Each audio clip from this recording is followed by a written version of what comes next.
नमस्कार दोस्तों, BCS media में आपका स्वागत है। तो हमारे साथ एक और कैंडिडेट है बीएसए के, जो कि एबीवीपी ऑर्गेनाइजेशन की तरफ से लड़ रहे हैं।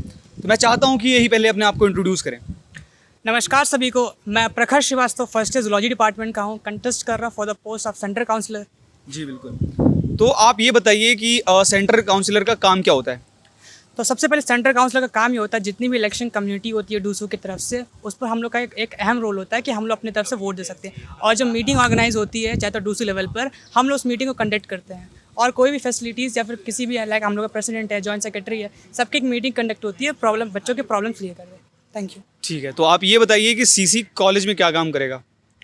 सीसी कॉलेज के रोल पर क्या काम करेगा? जी। तो सबसे पहले सीसी का काम ये होगा, जितने भी बच्चों के प्रॉब्लम्स आ रही है regarding all the college campus, हम लोग का काम सबसे पहले है उन लोग के सारे प्रॉब्लम्स को कलेक्ट करना। उसके बाद उन लोग पर अपनी एक मीटिंग रखना, सारे अपने जितने भी पोस्ट अपने ऑर्गेनाइजेशन के से उनसे एक मीटिंग रखना कि कौन सा वैलिड पॉइंट है, कौन सा हम लोग सबसे पहले प्रायोरिटी रखेंगे रिगार्डिंग आवर दिस, जो हम लोग आगे करने वाला है। तो अच्छा, आप हमें ये बताइए कि आपने एबीवीपी को क्यों चूज़ करा? या आप एनएसयूआई में भी जा सकते थे, आप एसएफआई में भी जा सकते थे, तो आपने एबीवीपी को ही क्यों चूज़ किया? तो सबसे पहले मेरा फर्स्ट ईयर है, तो मैं रिसेंटली अभी दिल्ली शिफ्ट हुआ, मैं लोकल से आया हूँ। तो जब कॉलेज में आया, तो कॉलेज में आने बाद में मुझे पता चला कि ऑर्गेनाइजेशंस होती हैं डिफरेंट टाइप्स की, कि एनएसयूआई हो गई, एबीवीपी होगी, अलग अलग टाइप की ऑर्गेनाइजेशन होती है। तो एज ए पर्सनली मैं अपना सजेशन दूंगा, जब मैं कॉलेज में आया तो मैं अपनी आंखों से जो देखा, जो कॉलेज में कैंपस में ऑर्गेनाइज हो रहे थे, चाहे तो वो हेल्थ केयर हो गया, चाहे तो कैंटीन का टेंडर हो गया, चाहे तो बहुत से ऐसे कैंटीन का टेंडर तो आपके आने से पहले भी सॉल्व हो चुका था। तो वो हमारे सीनियर से मुझे बताया गया था कि ये सब काम जो है अब एक ऑर्गेनाइजेशन ने की थी। पिछले मुझे रिसेंटली पता नहीं पास्ट ईयर्स में क्या हुआ, तो मेरे आने के बाद जितने भी एबीवीपी ने करा, हम लोग ने, मैं पर्सनली बता रहा हूँ, मैंने और मेरी टीम ने प्रिंसिपल को बहुत से मैंडेटरी दिए थे regarding the problem faces by the students. Okay, तो आपने प्रॉब्लम्स की बात करी, तो आपको क्या लगता है कि अभी प्रेजेंट में जो स्टूडेंट्स हैं वो क्या प्रॉब्लम्स फेस कर रहे हैं? तो सबसे पहला तो प्रॉब्लम्स उठ रहा है गर्ल्स वॉशरूम के लिए। तो गर्ल्स वॉशरूम का हम लोग बहुत ही जल्द कुछ ना कुछ सोल्यूशन जरूर ढूंढेंगे, बिकॉज गर्ल्स वॉशरूम में हाइजीन की बहुत कमी हो रही थी। तो हम लोग मैंडेटरी कर रहे थे, लेकिन अपने सीनियर से बात, इसका आंसर सीनियर्स देंगे, लेकिन मेरे पॉइंट ऑफ व्यू के हिसाब से जो मेन प्रॉब्लम है वो हाइजीन की हो रही थी।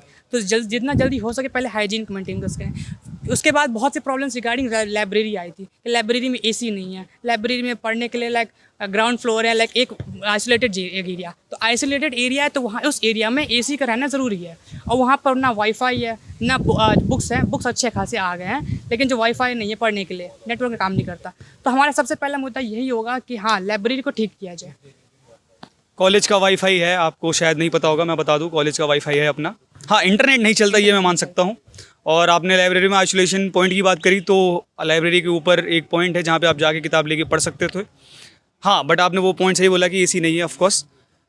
तो आप ये बताइए कि अगर आप लोग सत्ता में आओगे तो आप क्या क्या फैसले लोगे कॉलेज में जो विद इन अ मंथ चीज़ें सही कर दें? या विद इन ए मंथ छोड़ो, आप क्या क्या फैसले लोगे कॉलेज में आने के बाद, जिससे ये जो फैसिलिटीज़ हैं वो कब तक हम माने कि वो आ जाएंगी? तो जैसे कि पता ले, हम लोग की ड्यूटी क्या है? हम लोग की ड्यूटी है आवाज़ उठाना, प्रोटेस्ट करना। तो हम लोग बच्चों के प्रॉब्लम्स को लेंगे, उस पर आवाज़ उठाएंगे। जब तक वो प्रॉब्लम का सोल्यूशन एक मैंडेटरी नहीं आ जाता, हम लोग उस पर प्रोटेस्ट करते रहेंगे। प्रॉब्लम्स तो आपने बताई दी ना पहले कि वो गर्ल्स वॉशरूम सही नहीं है, एसी नहीं है, प्रॉब्लम्स तो आपको पता है, तो आप उस प्रॉब्लम को सॉल्व कैसे करोगे? मेरा सवाल ये है। तो वो अपने टीम मेंबर्स, जितने भी प्रेसिडेंट, सेक्रेटरी, जितने भी लोग हैं, सबसे एक मीटिंग ऑर्गेनाइज करके हम लोग उस पर बात करेंगे हाई अथॉरिटीज़ पर, कि जल्द से जल्द प्रॉब्लम सॉल्व हो जाए। ठीक है, तो ये थी हमारे साथ प्रखर। तो ये सेंट्रल काउंसिल के लिए लड़ रहे हैं, तो मैं चाहता हूँ कि आप अपने एक बार बैलेट वाले नंबर बता दो। मेरा बैलेट नंबर 2 है और मैं सेंट्रल काउंसिल के पोस्ट पर खड़ा हो रहा हूँ, फर्स्ट ईयर जूलॉजी डिपार्टमेंट से। मेरा नाम है प्रखर श्रीवास्तव। Thank you. तो आपने इनके विचार सुन लिए, अब आपको फैसला करना है कि आपको इन्हें वोट करना है या नहीं करना, ये आप पे है कम्प्लीटली। और मेरा नाम आशु उपाध्याय है और मेरे साथ चिरंजीत जी हैं कैमरे के पीछे। मैं करता हूँ आपको अलविदा। धन्यवाद, बाय बाय।